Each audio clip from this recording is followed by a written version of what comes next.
सलाम, नमस्ते, सत श्री अकाल। मैं हूं रजा और आप देख रहे हैं रजाग्राफी अनस्क्रिप्टेड की सबसे खास और सबसे important report, international prime time report, जिसके अंदर पूरी दुनिया की तमाम बड़ी खबरें आसान और सिंपल भाषा में मैं आपको बताता हूं। भारत को बांग्लादेश और पाकिस्तान ने बड़ा झटका दिया है। बहुत कॉम्प्लिकेटेड चीज़ है लेकिन आसान ज़बान में बता देता हूं। जब बांग्लादेश में शेख हसीना की सरकार थी तो बांग्लादेश में मोंगला जो पोर्ट है उसकी डील करी थी शेख हसीना ने भारत से कि जो बांग्लादेश का मोंगला पोर्ट है आप उसको कंट्रोल करेंगे, आप उसको चलाइए, जैसे लीज पर ले लीजिए। डील डन थी और भारत के लिए बहुत फ़ायदेमंद थी। लेकिन बांग्लादेश में जब यूनुस की सरकार आई और शेख हसीना की सरकार पलट गई तो उसी पोर्ट पर अब पाकिस्तान पहुंचने वाला है, बल्कि यूं पहुंच गया है। 53 साल बाद उस मोंगला पोर्ट पर पाकिस्तान का जो जहाज है चावल लेकर पहुंचा है बांग्लादेश के लिए। और इसके अलावा और भी पोर्ट हैं जहां पर बांग्लादेश के जो पोर्ट हैं वहां पर पाकिस्तान आधिकारिक तौर पर पहुंच रहा है। पाकिस्तान के समुद्री जहाज वहां आ रहे हैं। भारत ने जिस पोर्ट के लिए, मोंगला पोर्ट के लिए डील की थी वो रद्द हो चुकी है। यूनुस की सरकार ने भारत को ठेंगा दिखाकर उस जगह पर पाकिस्तान को लाकर खड़ा कर दिया है, जो कि अब हमारे लिए बड़ा खतरा है और ये खतरे की घंटी है। इंडियन मीडिया भी इस बात को मान रहे हैं। वहीं आपको बताना ये भी ज़रूरी है कि दूसरी तरफ यूनुस सरकार भारत से सीधा पंगे भी नहीं ले रहे हैं। यूनुस सरकार ने कहा है बांग्लादेश की कि भारत के साथ नॉर्मलाइजेशन और दोस्ताना रिश्ते के अलावा हमारे पास कोई और ऑप्शन नहीं है। लेकिन दूसरी तरफ से भारत के कट्टर दुश्मन को वो अपने घर के अंदर पूरी तरह से घुसा चुके हैं। यूनुस सरकार जहां नरमी से बात करती हुई नजर आई, उधर बांग्लादेश की मिलिट्री भारत को धमकी देती हुई नजर आई। भारत की जो BSF है, बॉर्डर फोर्स है, वो बांग्लादेशी घुसपैठिया आते हैं तो उनको सीधा गोली मार देती है। ये बात क्लियर है।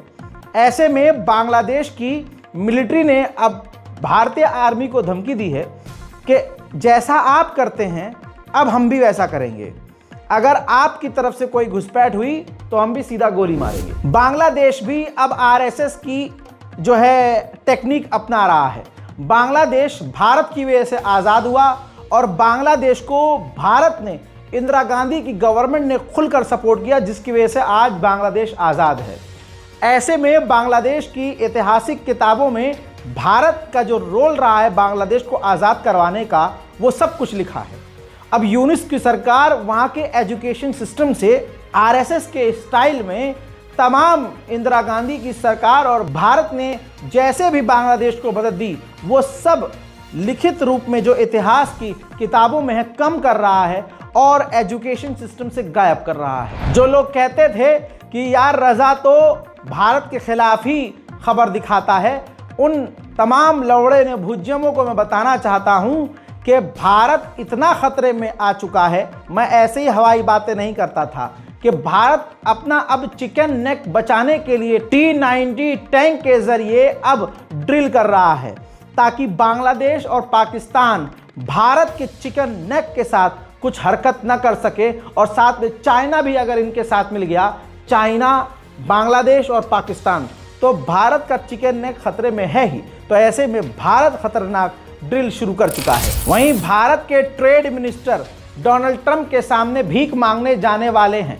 कहा जा रहा है कि भारत पर जिस तरह से टैक्स लगाया जा रहा है ट्रंप के द्वारा, सभी पर लगाया जा रहा है, लेकिन कहा जाता था कि पापा का दोस्त है ट्रंप, और मोदी जी कहते थे डोनाल्ड ट्रंप, उसका कोई फायदा तो मिला नहीं। डोनाल्ड ट्रंप के सामने जाकर मिनमिना कर आ गए, खुद से कुछ हुआ नहीं, तो अब ट्रेड मिनिस्टर वहां जाकर लीपापोती करेंगे, कुछ ना कुछ तो करेंगे कि मेहरबानी करके जो है ट्रेड पर जो आप जो हमारे बिजनेस पर टैक्स लगा रहे हैं उसको कम कर दीजिए। देखते हैं ट्रंप क्या करते हैं। उधर पाकिस्तान की अब खैर नहीं है। पाकिस्तान अंदर से पूरी तरह से चटक चुका है। पाकिस्तान के बलोच और लड़ाकू संगठन अब एक हो गए हैं जो चीन के खिलाफ हैं। वो मानते हैं कि चाइना के साथ पाकिस्तान का रिश्ता नहीं होना चाहिए और जो चाइनीज़ हैं वो पाकिस्तान के अंदर नहीं होना चाहिए। ऐसे में आतंकवाद तो वहाँ बढ़ ही रहा है, लेकिन बलोच लोगों का और लड़ाकुओं का एक साथ हो जाना पाकिस्तान के लिए एक बड़ा खतरा है। उधर हजरात बलोच औरत नहीं बॉम्ब बांधा और जाकर पैरामिलिट्री फोर्सेस के बीच में अपने आप को उड़ा दिया। इस धमाके में उस महिला समेत एक पाकिस्तानी फौजी मारा गया है और 4 घायल हैं। इस तरह का आतंकवाद वहां बढ़ चुका है। चाइना ने डीप सीक नाम की ऐसी खतरनाक ऐप बनाई कि पूरी दुनिया हिलकर रह गई। ऐसे में अब चाइना ने अपने आर्टिफिशियल इंटेलिजेंस के जो एक्सपर्ट्स हैं उनको कह दिया है कि आप अमेरिका ना जाएं, आपकी जान को खतरा है, अमेरिका की आप पर नजर है। चाइना के ऊपर अमेरिका ने टैरिफ लगाया है, टैक्स लगाया है। ऐसे में चाइना अमेरिका की कमर तोड़ने के लिए तैयार है। जो अमेरिका की जो एग्रीकल्चर यानी वहाँ की जो खेती बाड़ी से जो प्रोडक्ट्स एक्सपोर्ट हो रहे हैं और जो चाइना इंपोर्ट करता है, जो खेती बाड़ी के प्रोडक्ट्स हैं, जो भी चीज़ें हैं, उन पर टैरिफ लगाने का प्लान शी जिनपिंग की सरकार बना चुकी है, जो कि बड़ा झटका अमेरिका को होने वाला है। भारत के दोस्त इजिप्ट को, मिस्र को J-10 एडवांस फाइटर जेट चीन देने वाला था और इजिप्ट उसको अमेरिका के F-16 फाइटर जेट से रिप्लेस करना चाहता था कि अमेरिका का F-16 हटा देंगे और चाइना का J-10 एडवांस जो है हम उड़ाएंगे। लेकिन एंड मौके पर क्या हुआ चाइना को नहीं पता। चाइना ने इजिप्ट को फाइटर जेट देने से इनकार कर दिया। उधर भारत के अंदर राफेल बहुत हुआ। मोदी सरकार ने राफेल के नाम पर भी खुद अपनी पीठ थपथपाई। लेकिन जिन जिन देशों ने राफेल फ्रांस से खरीदा, सबके पसीने अब छूट गए, सबको फ्रांस ने धोखा दे दिया। हजरात, बड़ी खबर है, फ्रांस के राफेल बनाने वाले कंपनी ने जो राफेल का अपग्रेड किट है उसको बहुत महंगा कर दिया है। ये खबर आ रही है, महंगा कर दिया है। तो उसकी अपग्रेड किट खरीदनी तमाम देशों के लिए मुश्किल साबित हो सकती है।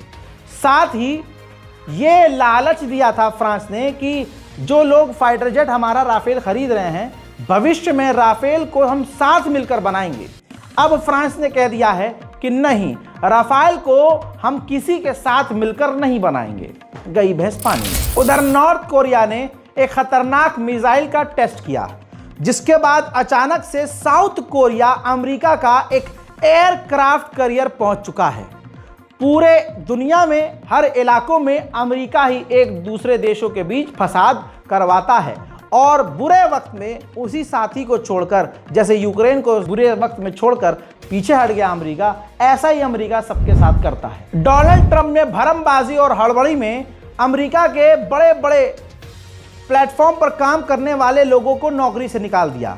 अब उधर चाइना और रशिया के एजेंसीज कोशिश कर रहे हैं कि उन अमेरिकी जो पहले बड़े बड़े सरकारों में और बड़ी बड़ी कंपनियों में, सरकारी कंपनियों में इंटेलिजेंस तक में काम कर रहे थे, उनको हम हायर कर ले, क्योंकि उनके पास अमेरिका की इंफॉर्मेशन काफ़ी ज़्यादा हैं। उधर अमेरिका ने मैक्सिको के बॉर्डर पर 3000 से ज़्यादा और सैनिकों को तैनात करके मैक्सिको को धमकी दी है कि अगर आपने ड्रग पैडलर्स के ऊपर पाबंदी नहीं लगाई और नकेल नहीं कसी तो हम मिलिट्री एक्शन लेंगे, सेना हमारी तुम्हारे देश में घुसकर हमला करेगी। हजरात, वहीं माइग्रेंट्स को, जो घुसपैठिए हैं, जैसे भारतीयों को फेंका है डोनाल्ड ट्रंप ने बड़ी बेइज्जती से, वहीं अब जो घुसपैठिए हैं तमाम देशों के, उनके लिए डोनाल्ड ट्रंप ने कहा कि हम यूरोप की तरह तो बर्बाद नहीं होंगे ऐसे ही घुसपैठियों की वजह से।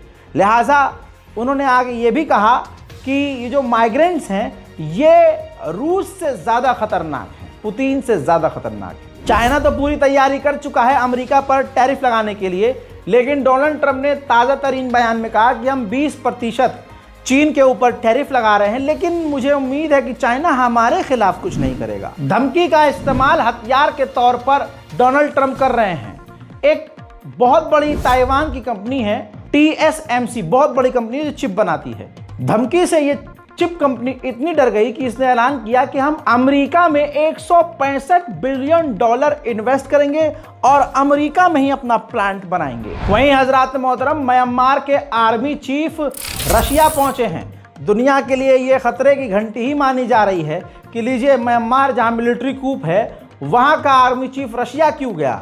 हालांकि 2-3 दिन बाद ये चीज क्लियर होगी कि दोनों के बीच खिचड़ी क्या पकी है। वहीं मेरे दोस्तों, बुरी खबर अमेरिका से। अमेरिका के कैरोलिना शहर में खतरनाक एक बार फिर से जंगल की आग भड़क गई है।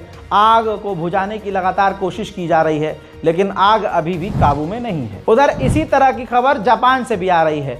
जापान में 30 सालों बाद कोई इतनी खतरनाक आग लगी है। तस्वीरें जो हैं जापान से हैं। ऐसी आग लगी है कि लाखों लोगों को एक जगह से दूसरी जगह शिफ्ट किया गया है। लगभग 3000 से ज़्यादा फायर फाइटर्स को तैनात किया गया है। बेघर लाखों लोग हो चुके हैं और अभी भी आग पर काबू पाया नहीं गया है। उधर मेरे दोस्तों, IAEA के चीफ ने सनसनीखेज खुलासा किया। ईरान पर सबकी नज़र गड़ी रही और इधर IAEA ने कह दिया कि सऊदी अरब न्यूक्लियर प्रोग्राम की तरफ आगे बढ़ रहा है और भविष्य में वो परमाणु बनाने की तैयारी कर रहा है। हजरात, पाकिस्तान में शांति तो बिल्कुल नहीं है। पाकिस्तान की ये वीडियो मैं अलग से नहीं दिखा सकता हूं, लेकिन TTP और पाकिस्तान आर्मी के बीच लगातार इस रमज़ान के पाक अवसर में भी गोलीबारी हो रही है। उधर अमेरिका में डोनाल्ड ट्रंप के समर्थक जो सांसद हैं वो एक बिल लाने वाले हैं, जो कि जाहिर सी बात है पास नहीं होगा, कि जो $100 का नोट है उस पर से वो जो फ़ोटो लगी हुई होती है वो हटकर डोनाल्ड ट्रंप की फ़ोटो लग जाएगी। लीजिए, अब अंधभक्तों का नया मौका मिल गया, नया आइडिया आ गया। टेंशन मतलब अमेरिका में ये बिल पास नहीं होगा। भारत में मस्जिद के नीचे मंदिर ढूंढा जा रहा है ना। और चाइना का ये हाल देखिए, इतना एडवांस हो गया है कि रोबोट बुजुर्गों का, बूढ़ों का ध्यान रख रहा है। उनकी केयर के लिए रोबोट का इस्तेमाल किया जा रहा है। ये चाइना है और हमारे भारत का हाल आपको पता ही है। वहीं अमेरिका ने कई सारी संस्थाओं को अपनी बंद कर दिया है, जैसे USAID। अब USAID डिपार्टमेंट सरकारी था, ऐसे ही सरकारी डिपार्टमेंट को बंद कर देना सोचिए कितनी बड़ी बात है। अब USAID वर्कर्स जो हैं वो लगातार डोनाल्ड ट्रंप और एलन मस्क के खिलाफ अमेरिका में प्रदर्शन कर रहे हैं। देखिए,